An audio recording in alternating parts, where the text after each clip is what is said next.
بسم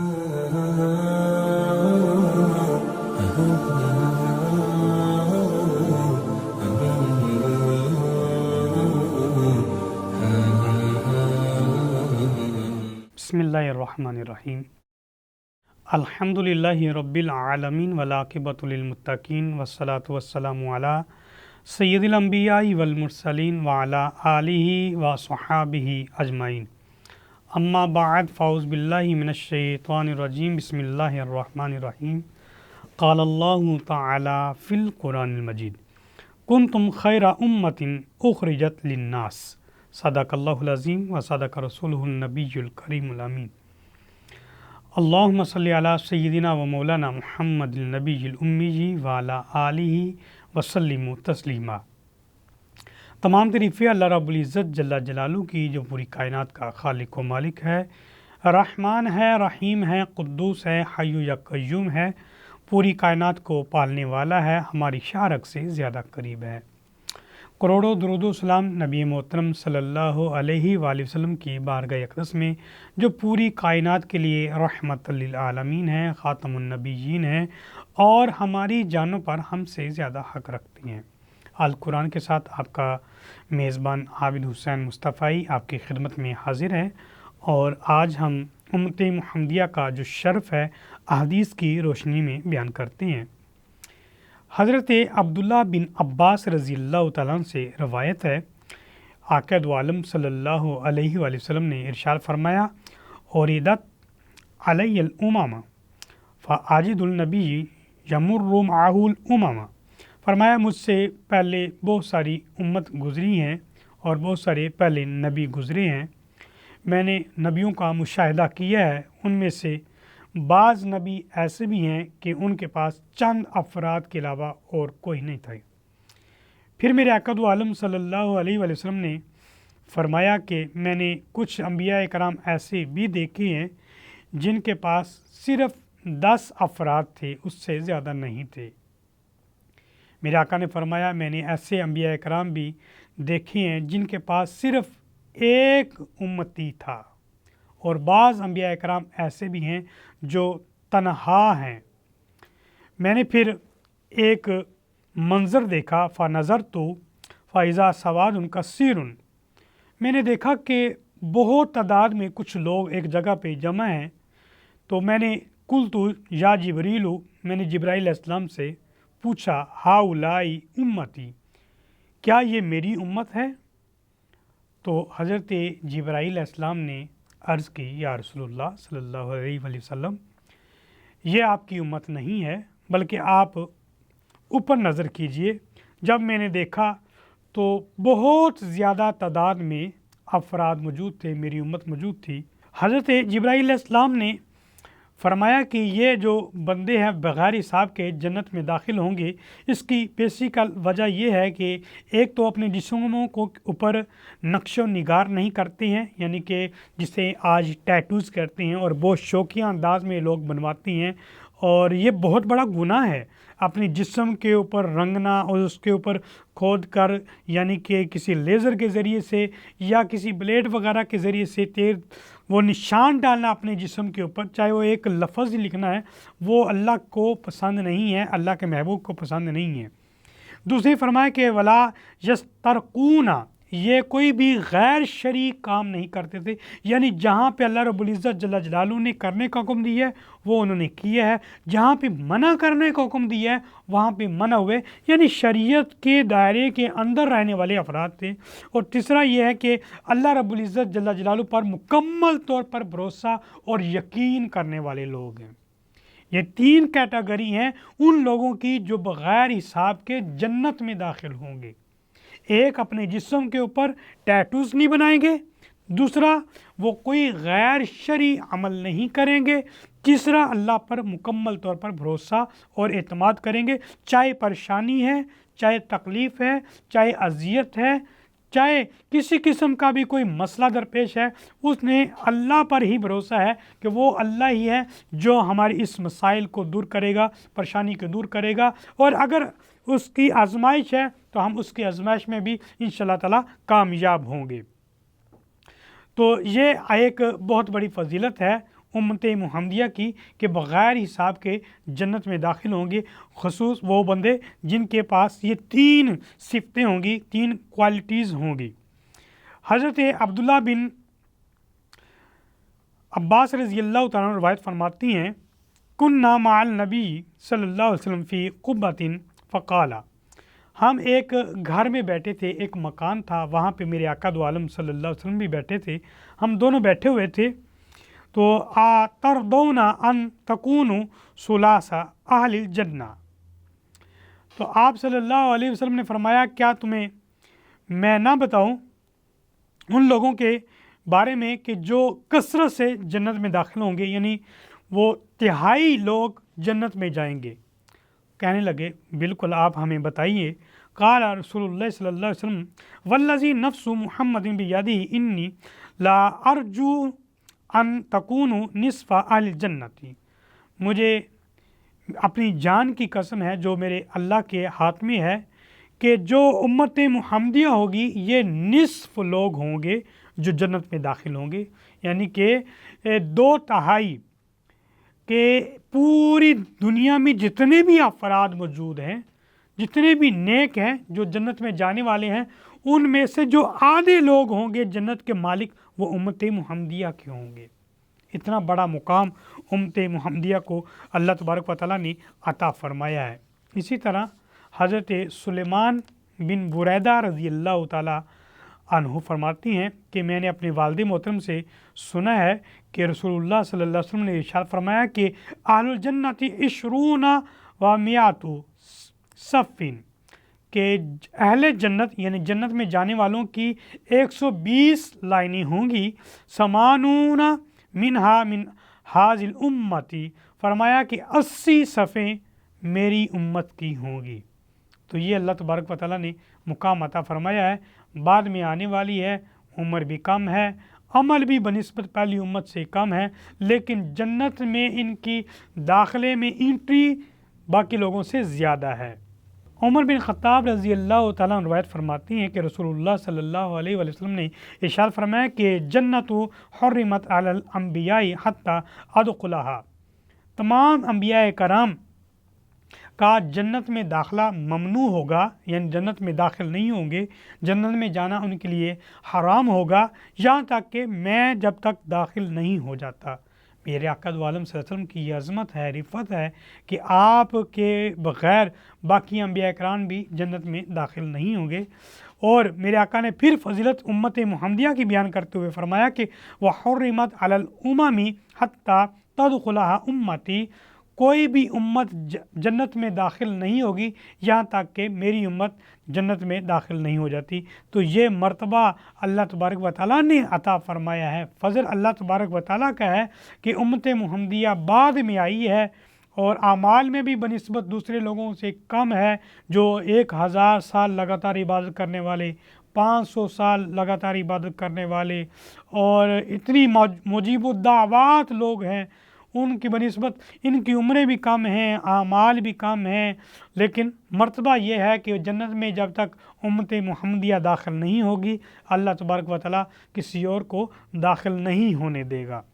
حضرت ابی ذر غفاری رضی اللہ تعالیٰ عنہ سے روایت ہمیں ملتی ہے، ان اللہ تجاوز عن امتی خطا و نسیانہ، میرے آقا نے فرمایا کہ اللہ تبارک و تعالیٰ نے بڑا ہی فضل فرمایا ہے۔ وہ کیا ہے کہ اگر انسان سے کوئی بھول سے خطا ہو جائے تو اللہ تبارک و تعالیٰ اسے معاف فرما دیتا ہے۔ مثال کے طور پر ایک بندے نے روزہ رکھا ہے، اس کو معلوم نہیں تھا، یاد نہیں تھا، اس نے غلطی سے بھول سے پانی پی لیا ہے تو اس کا روزہ نہیں ٹوٹے گا۔ اسی طرح اگر کوئی اور کام ہے، اگر وہ کرتا ہے نیکی کا، اگر بھول جاتا ہے، مثال کے طور پر نماز ادا کر رہا ہے، اس کو یاد نہیں رہا کہ میں نے 2 رکعتیں پڑھی ہیں کہ 4 رکعتیں پڑھی ہیں، وہ آخر میں سجدہ سہو کر لیتا ہے، بھول کا سجدہ، تو اللہ تبارک و تعالیٰ اس کی نماز کو درست قرار دیتا ہے۔ تو یہ جو غلطی سے انسان، جو نسیان سے یعنی بھول سے غلطی ہوتی ہے، اس کی اللہ تبارک و تعالیٰ کے ہاں معافی ہے، جبکہ پہلے لوگ اگر بھول سے کرتے ہیں یا جان بوجھ کے کرتے ہیں ان کے گناہوں کو لکھ دیا جاتا تھا۔ اسی طرح حضرت ابو دردہ رضی اللہ تعالیٰ عنہ سے روایت فرماتی ہیں کہ انا اول من یوزن لہ بالسجود یوم القیامۃ، میرے آقا دو عالم صلی اللہ علیہ وسلم نے ارشاد فرمایا کہ قیامت کے دن سب سے پہلے میں سجدہ کروں گا۔ جب انسان دنیا میں آنکھ کھولتا ہے، وہاں آنکھ کھولنے سے لے کر مرنے تک انسان کو عمل کی اجازت ہے۔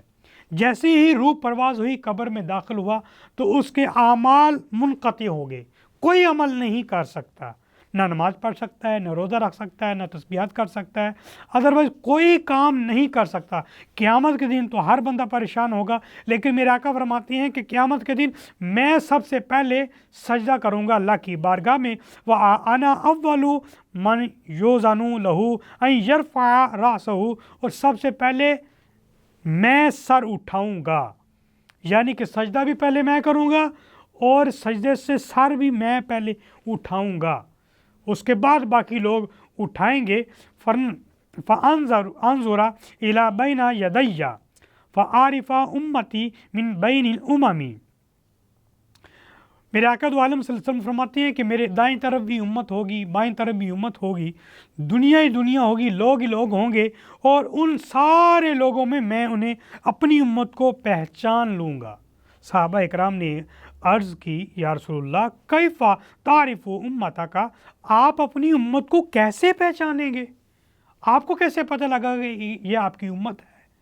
میرے آقا دو عالم صلی اللہ علیہ وسلم نے فرمایا کہ میں ان کے چہروں سے، ان کے ہاتھوں سے، ان کے سر سے، ان کے پاؤں سے پہچان لوں گا کہ ان کے یہ اعضاء، یعنی جو وضو والے اعضاء ہیں، وہ چمک رہے ہوں گے جیسے سورج چمک رہا ہوتا ہے، جیسے چاند کی چاندنی ہوتی ہے، ایسے چمک رہے ہوں گے۔ تو یہاں پہ ایک یہ بھی بات بتانا ہے کہ جو بندہ باوضو رہتا ہے تو وہ قیامت کے دن بھی اس کے اعضاء وہ چمک رہے ہوں گے۔ باوضو رہنے کی بڑی فضیلتیں ہیں، بڑی عظمتیں ہیں۔ جو بندہ باوضو رہتا ہے تو اس کے لیے نیک عمل کرنا آسان ہوتا ہے۔ باوضو ہے تو بندہ آرام سے قرآن پڑھ سکتا ہے، باوضو ہے نماز کا ٹائم ہو گیا تو نماز ادا کر سکتا ہے، باوضو ویسے بھی انسان کو دل سے ہی محسوس ہوتا ہے کہ میں پاک ہوں، اور بندہ اگر باوضو نہیں ہوتا تو وہ اپنے آپ کے ساتھ کراہت سی محسوس کرتا ہے۔ اس لیے باوضو رہنا اللہ کو بڑا ہی محبوب ہے، اور باوضو رہنا جتنی دیر وضو میں رہا ہے وہ سمجھو عبادت میں رہا ہے، اللہ تبارک و تعالیٰ قطرے قطرے کا اس کو اجر عطا فرماتا ہے۔ دوسری بات، ایک تو باوضو ہونے کی وجہ سے ان کے اعضاء چمک رہے ہوں گے، اور جو اعضاء چمک رہے ہوں گے ان کی وجہ سے پہچانوں گا۔ دوسرا، اپنی امت کو پہچاننے کی وجہ یہ ہوگی کہ نامہ اعمال، یعنی جو رجسٹر ہیں اعمال کے، ان کے دائیں ہاتھوں میں ہوں گے، جن کے بائیں ہاتھوں میں ہوں گے وہ گنہگار ہوں گے، جن کے دائیں ہاتھوں میں ہوں گے وہ نیکوکار ہوں گے۔ تو میری امت کو دائیں ہاتھ میں اعمال نامہ دیا جائے گا، اس وجہ سے میں انہیں پہچان لوں گا۔ تو یہ بھی ایک اہم مرتبہ اللہ تبارک و تعالیٰ نے امت محمدیہ کو عطا فرمایا۔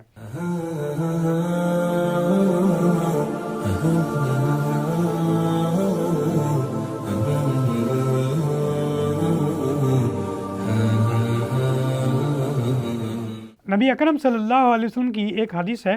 حضرت عمر بن شعیب رضی اللہ تعالیٰ عنہ فرماتی ہیں کہ نبی اکرم صلی اللہ علیہ وسلم نے فرمایا کہ ای الخلق اعجب الیکم ایمانا۔ میرے آقا نے پوچھا کہ بتاؤ صحابہ کرام کہ سب سے تعجب والا ایمان، امیزنگ ایمان کس بندے کا ہے، کس مخلوق کا ہے، یا کس بندے کا ہے؟ صحابہ کرام نے عرض کیا، قال الملائکۃ، ملائکہ کا ایمان بڑا متعجب ہے۔ میرے آقا نے فرمایا کہ قال وما لهم لا یؤمنون وهم عند ربهم، ان کا ایمان کیسے تعجب والا ہو سکتا ہے؟ وہ تو ہمیشہ اللہ تعالیٰ کی رحمت میں رہتے ہیں، وہ تو ایک پل گناہ کرتے نہیں ہیں، ان کے اندر گناہ ہوتا ہی نہیں ہے، وہ تو گناہوں سے پاک ہیں۔ تو اگر وہ ایمان اللہ پر نہیں لاتے ہیں تو اس میں کون سی بڑی بات ہے؟ یعنی کہ اگر وہ ایمان لے آئے ہیں تو کوئی بڑی تعجب والی بات نہیں ہے۔ قالوا فالنبیون، پھر عرض کی کہ یا رسول اللہ پھر نبی ہیں جن کا ایمان بڑا تعجب والا ہے۔ میرے آقا فرماتے ہیں کہ وما لهم لا یؤمنون والوحی ینزل علیہم، ان کا ایمان کیسے تعجب والا ہو سکتا ہے حالانکہ اللہ تبارک و تعالیٰ ان کے اوپر وحی نازل فرماتا ہے۔ جب ان کے اوپر وہی ہے، اللہ تعالیٰ کا فضل ان کے اوپر ہو رہا ہے، تو وہ اگر ایمان نہیں لائیں گے تو پھر کون ایمان لائے گا؟ پھر صحابہ اکرام نے عرض کیا کہ قالوا فنحن، پھر ہم اللہ تبارک و تعالیٰ کے اوپر ایمان لانے والے متعجب ہیں، یعنی تعجب والے ہیں۔ میرے آقا نے فرمایا کہ وَمَا لَكُمْ لَا تُؤْمِنُونَ وَأَنَا بَيْنَ أَظْهُرِكُمْ، تمہارا ایمان کیسے تعجب والا ہو گیا؟ تم نے میرے ہاتھوں میں پتھروں کو کلمہ پڑھتے ہوئے دیکھا ہے، چاند کو ٹکڑے ہوتے ہوئے دیکھا ہے، اور درختوں کو چلتے ہوئے دیکھا ہے، سورج کو مڑتے ہوئے دیکھا ہے۔ یہ ساری چیزیں معجزات دیکھنے کے بعد بھی اگر تم نے ایمان نہ لاتے تو پھر کیا کرتے؟ اگر تم نے ایمان لے آئے ہو تو تمہارے اس میں تعجب کیا ہے؟ تو صحابہ اکرام نے عرض کیا یا رسول اللہ انا اعجبک خلقی الی ایمانا، تو پھر کس کا ایمان تعجب والا ہے؟ میرے آقا دو عالم صلی اللہ علیہ وسلم نے ارشاد فرمایا کہ من بعد یجدون صحفا فیہا کتاب یؤمنون بما فیہا، ان بندوں کا ایمان تعجب والا ہے جنہوں نے مجھے دیکھا نہیں ہے، صرف کتاب پڑھی ہے، میرے بارے میں صرف سنا ہے اور مجھ پر ایمان لے آئیے۔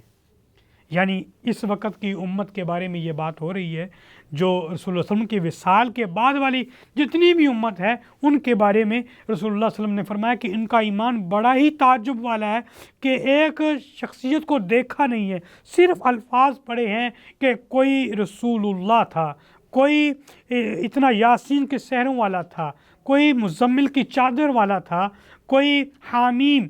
کے کنڈلوں والا تھا، تو عالم نشرہ کے سینے والا تھا، بس صرف سنا ہے تو ایمان لے کے آئے ہیں۔ ان کا ایمان کتنا تعجب اخیز ہے۔ تو یہ ایک امت کی فضیلت کو رسول اللہ صلی اللہ علیہ وسلم بیان فرما رہی ہیں۔ حضرت انس بن مالک رضی اللہ تعالیٰ عنہ سے روایت ہے، رسول اللہ صلی اللہ علیہ وسلم ارشاد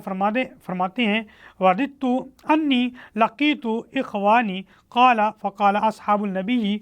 أَوَلَيْسَ نَحْنُ إِخْوَانَكَ۔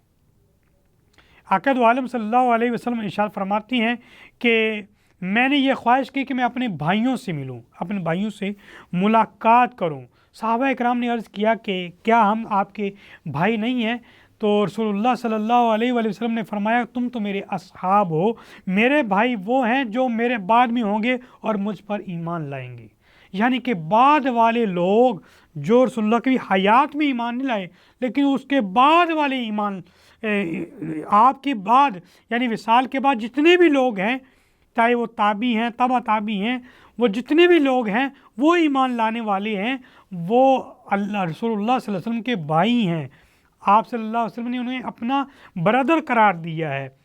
حضرت عقبہ بن عامر رضی اللہ تعالیٰ عنہ روایت فرماتی ہیں، مسلم شریف کی یہ حدیث ہے، میرے آقا دو عالم صلی اللہ علیہ وسلم نے ارشاد فرمایا کہ لست اخشی علیکم ان تشرکوا بعدی، میرے بعد تم شرک میں مبتلا نہیں ہوگے، مجھے یہ ڈر نہیں ہے کہ تم شرک میں مبتلا ہو جاؤ گے، لیکن وَلَكِنِّي أَخْشَىٰ عَلَيْكُمُ الدُّنْيَا، لیکن مجھے یہ ڈر ہے کہ تم دنیا کی رغبت میں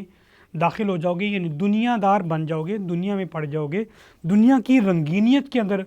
چلے جاؤ گے۔ آج ہماری صورتحال بھی تقریباً ایسی ہے، ہم دنیا کو دین پر بہت زیادہ ترجیح دیتے ہیں۔ اگر دینی معاملہ اگر ہمارے سامنے آتا ہے، کوئی عینی ویڈیو بھی اگر ہمارے پاس آتی ہے تو ہم اس کو جلدی سے نکالنے کی کوشش کرتے ہیں کہ رسول اللہ صلی اللہ علیہ وسلم کا فرمان ہمارے کانوں تک کہیں نہ پہنچ جائے، قرآن کی آیت ہمارے کانوں تک نہ پہنچ جائے، ہم اس سے بیزار ہوتے ہیں۔ تو یہ سمجھ لیے کہ ہماری ایمان کی کمزوری کس حد تک ہے۔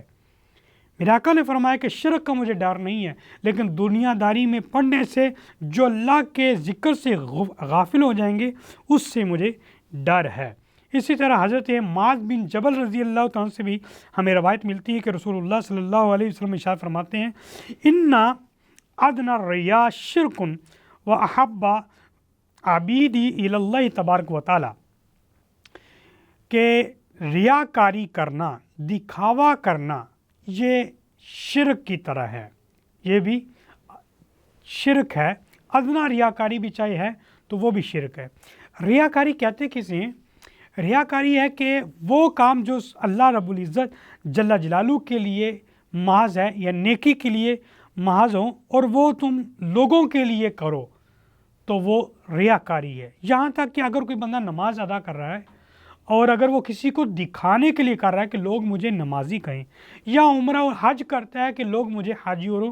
عمرہ والا کرنے والا کہیں، یا روزے کثرت سے رکھتا ہے کہ لوگ مجھے روزے دار کہیں، یا وہ بہت زیادہ اپنی تصویریں وائرل کرتا ہے، پوسٹیں بنا کے وائرل کرتا ہے کہ لوگ مجھے بڑا سمجھے، تو یہ ایک ریاکاری ہے اور یہ شرک کی طرح ہے۔ تو اللہ تبارک و تعالیٰ اس چیز کو پسند نہیں کرتا۔ پسند کسے کرتا ہے؟ وہ بندہ جو مخفی عبادات کرے اور اپنے آپ کو پوشیدہ رکھنے کی کوشش کرے، وہی بندہ اصل میں ہدایت یافتہ ہے، اور وہی اللہ تبارک و تعالیٰ کے نزدیک پہچان کرنے والا، یعنی یعرفو مطلب جو اللہ تعالیٰ کو جاننے والا ہے، اللہ تعالیٰ کی معرفت حاصل کرنے والا ہے۔ تو اس اعتبار سے دیکھنا یہ چاہیے کہ جو بندہ ریاکاری کرتا ہے وہ بندہ شرک کرنے کی طرح ہے۔ اللہ رب العزت جل جلالہ کو یہ چیز پسند نہیں ہے کہ جو چیز صرف اسی ذات کے لیے ہے وہ کسی اور کے لیے کی جائے، اور اپنے آپ کو شہرت یافتہ بنانے کی کوشش کرنے والا بھی بندہ وہ اللہ تعالیٰ کو مقبول نہیں، کیونکہ انسان کے پاس جب شہرت آ جاتی ہے اور لوگ اس کو جاننے لگتے ہیں، مشہور ہو جاتا ہے، تو اس اعتبار سے پھر وہ بندہ متکبر ہونے کے چانس اس کے زیادہ ہوتے ہیں، بندہ متکبر ہو جاتا ہے۔ اللہ تعالیٰ ایسی تکبر سے ہمیں محفوظ فرمائے۔ حضرت عبداللہ بن عباس رضی اللہ تعالیٰ عنہ فرماتے ہیں کہ اگر تم نے میری سنت کو مضبوطی سے تھام کے رکھا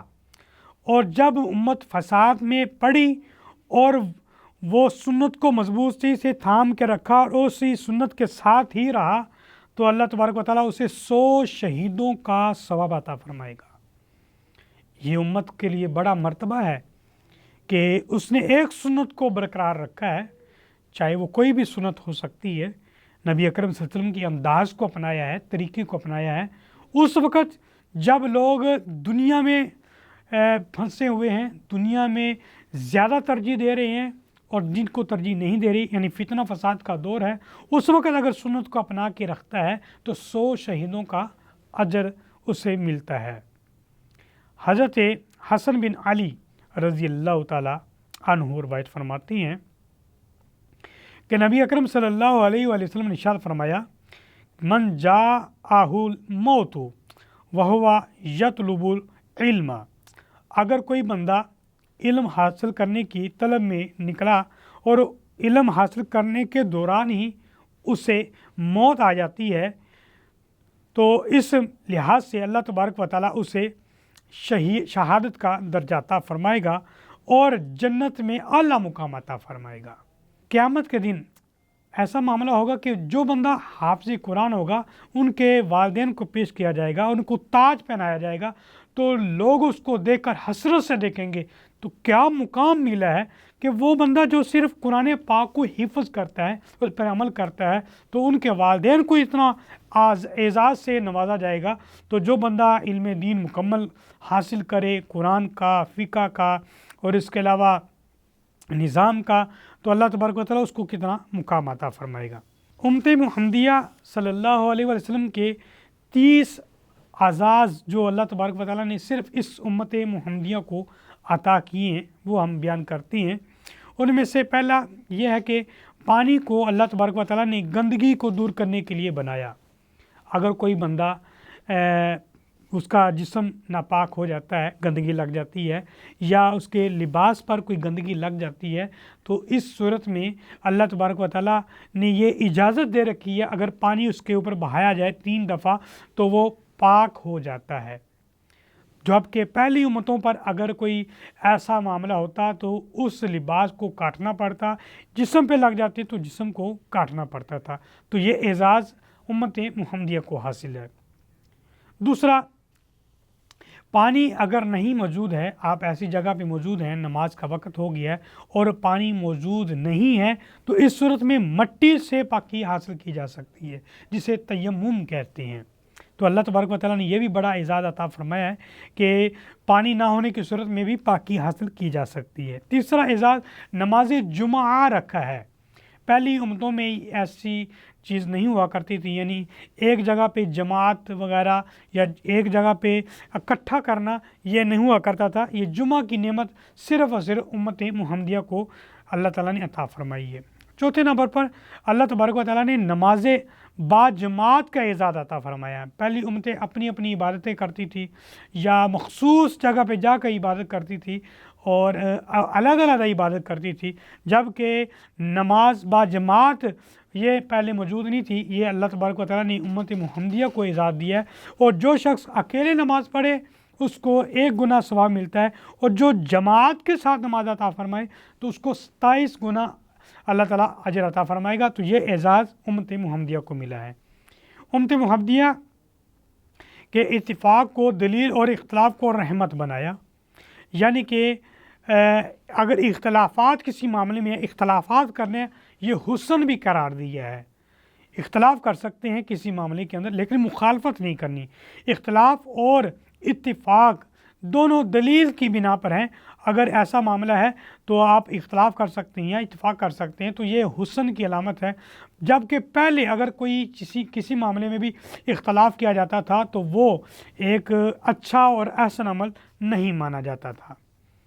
اسی طرح امت محمدیہ کے لیے تعاون کو شہادت کا مرتبہ دیا گیا۔ اگر کسی بندے کو بیماری کی حالت میں، یعنی خاص طور پہ تعاون کی بیماری میں ہلاکت ہوئی ہے تو اس کو شہادت کا مرتبہ ملا ہے، جبکہ پہلے کسی بھی بیماری میں وہ مر جاتا تو اس کو شہادت کا مرتبہ نہیں ملتا تھا، بلکہ پہلی امتوں میں تعاون کو بطور عذاب اللہ تبارک و تعالیٰ نازل فرماتا تھا۔ اسی طرح اللہ رب العزت جل جلالہ نے امت محمدیہ کو دعا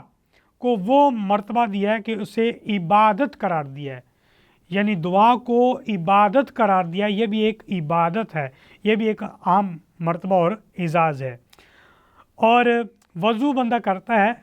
تو اس کے ہر قطرے پر اللہ تبارک و تعالیٰ گناہ معاف فرما دیتا ہے، یہ بھی ایک اعزاز ہے۔ 9ویں نمبر پر تسبیح کرنے والا امتی۔ اگر کوئی بندہ تسبیح کر رہا ہے، کسی جگہ پہ بھی گزر رہا ہے، وہ اللہ کا ذکر کر رہا ہے، تو جس جگہ پہ گزر رہا ہے اس جگہ وہ اس کے لیے دعائے مغفرت کرتی ہے۔ یہاں تک کہ پہاڑوں کے پاس سے گزرے یا درختوں کے پاس سے گزرے یا کسی چٹان کے پاس سے گزرتا ہے تو وہ چٹان اس کے لیے دعائے مغفرت کرتی ہے۔ تو یہ بھی اعزاز امت محمدیہ صلی اللہ علیہ وآلہ وسلم کو ملا ہے۔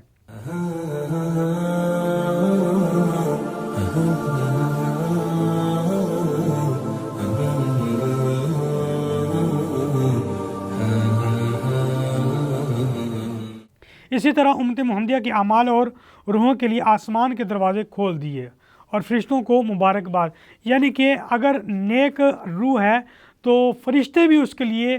مبارکباد پیش کرتے ہیں اور اس کے لیے جنت کے دروازے بھی کھول دیے جاتے ہیں نیک روح کے لیے۔ بلکہ بعض حدیث میں ہمیں یہ بھی ملتا ہے کہ جو بندہ نیک ہوتا ہے تو اللہ تبارک و تعالیٰ اسے کسی نہ کسی ذریعے سے جنت دکھا دیتا ہے، اس کا اپنا محل دکھا دیتا ہے، جس کے ذریعے سے جو اس نے عمل کیے تھے اس کے ذریعے سے جو اسے مقام ملنا چاہیے وہ اس کو مل جاتا ہے۔ اسی طرح میرے آقا دو عالم صلی اللہ علیہ وسلم کی امت کو یہ ایک مقام ہے کہ اس کی امت کے اندر قطب، غوث، ابدال اور اولیاء اللہ موجود ہوتے ہیں کہ جس کے ذریعے سے یہ دنیا قائم ہے۔ یاد رکھیے کہ نیک بندوں کی وجہ سے اللہ تبارک و تعالیٰ نے دنیا قائم رکھی ہے۔ اگر سارے برے ہو جائیں تو اللہ تبارک و تعالیٰ کو اس دنیا کی ضرورت نہیں۔ ویسے تو کسی لحاظ سے بھی اللہ کو ضرورت نہیں ہے، لیکن اللہ تبارک و تعالیٰ نے اگر اس دنیا کو محفوظ رکھا ہوا ہے تو وہ بھی اللہ تعالیٰ نے اپنے بندوں کے ذریعے سے رکھا ہوا ہے۔ تو ایک جگہ پہ ہمیں یہ بات ملتی ہے کہ جب بارش ہوتی ہے تو یہ لوگ نہ سمجھے کہ ہماری وجہ سے ہوتی ہے، بلکہ نیک بندوں کی دعاؤں کی وجہ سے اللہ تعالیٰ بارش نازل فرماتا ہے۔ اور ایک حدیث ملتی ہے کہ جانوروں کو دیکھ کر، کیونکہ جانور تو بے زبان ہیں، انہوں نے تو کوئی گناہ نہیں کیے ہوتے ہیں، ان کی وجہ سے اللہ تبارک و تعالیٰ بارش نازل فرماتا ہے۔ اور ایک جگہ پہ ہے کہ درختوں کی وجہ سے جو سوکھ رہے ہوتے ہیں تو وہ بھی اللہ کی بارگاہ میں کیونکہ ذکر کر رہے ہوتے ہیں، ان کی وجہ سے اللہ تبارک و تعالیٰ بارش نازل فرماتا ہے۔ اسی طرح آسمان کے فرشتے امت کی اذان و تلبیہ سنتے ہیں، یعنی کہ جو بندہ اذان دیتا ہے، یعنی مؤذن جب اذان دیتا ہے تو اس کا جواب فرشتے بھی دیتی ہیں، جب کہ پہلی امت کے اندر یہ چیز نہیں ہوا کرتی تھی، یعنی اذان کا تصور بھی پہلے نہیں تھا۔ یہ بھی اعزاز امت محمدیہ کو ملا ہے۔ اسی طرح امت محمدیہ میں سے کوئی ایک بھی ایسا نہیں جسے رحمت سے نوازا نہ جائے، یعنی کہ کوئی بھی ایسا شخص جو مسلمان ہے، کلمہ گو ہے، اللہ تبارک و تعالیٰ اس کے اوپر خاص اپنی رحمت نازل فرماتا ہے۔ اسی طرح یہ بھی اعزاز ہے کہ امت محمدیہ جب جہاد کرتی ہے تو فرشتے بھی اس کا ساتھ دیتے ہیں، جیسے غزوہ بدر کے اندر مسلمانوں کے ساتھ فرشتے شامل ہوئے، تو یہ اعزاز امت محمدیہ کو ہے، جبکہ پہلے ایسا نہیں ہوا کرتا تھا۔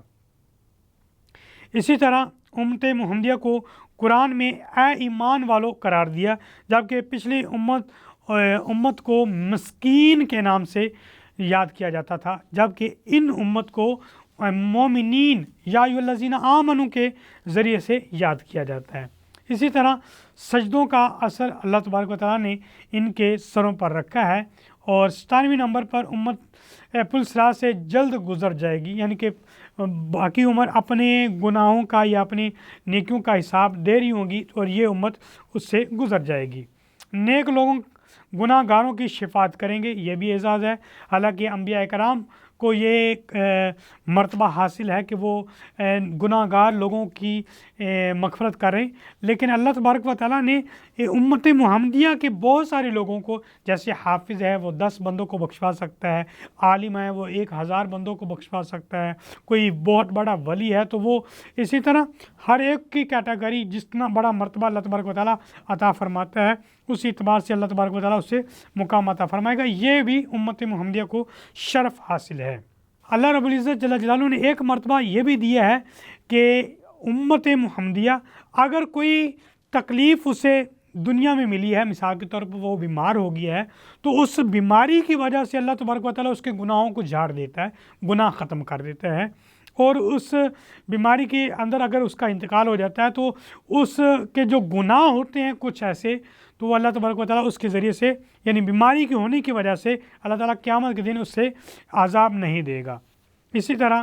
اللہ تبارک و تعالیٰ نے امت محمدیہ کی ایک اعزاز یہ بھی دیا کہ 70,000 لوگ ایسے ہوں گے جو بغیر حساب کے جنت میں داخل ہوں گے۔ اسی طرح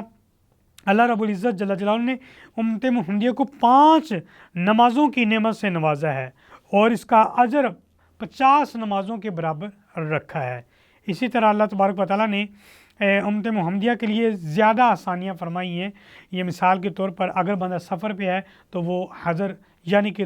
4 والی نماز کو 2 والی یعنی 2 رکعتیں ادا کر سکتا ہے۔ اسی طرح اگر سفر پہ ہے تو روزہ نہیں رکھنا چاہتا تو نہ رکھے، یعنی کہ ایسا صورتحال ہے کہ اس کے لیے روزہ رکھنا مشکل ہے تو وہ نہ رکھے، وغیرہ وغیرہ۔ اسی طرح پچھلی امتوں میں گناہ کی توبہ کے لیے خود کو قتل کرنا لازمی ہے۔ اگر بندے نے گناہ کیا ہے تو اس کو خود کو وہ مارنا ضروری تھا، جیسا کہ سورہ بقرہ کے اندر بھی اس کی وضاحت ملتی ہے۔ لیکن اللہ تبارک و تعالیٰ نے اس امت کو اعزاز یہ دیا ہے، اگر اس سے کوئی گناہ سرزد ہو گیا ہے تو اللہ کی بارگاہ میں سچے دل سے توبہ کرے تو اللہ تبارک و تعالیٰ ضرور معاف فرما دے گا۔ اسی طرح اللہ رب العزت جل جلالہ نے زکوٰۃ کے مال کو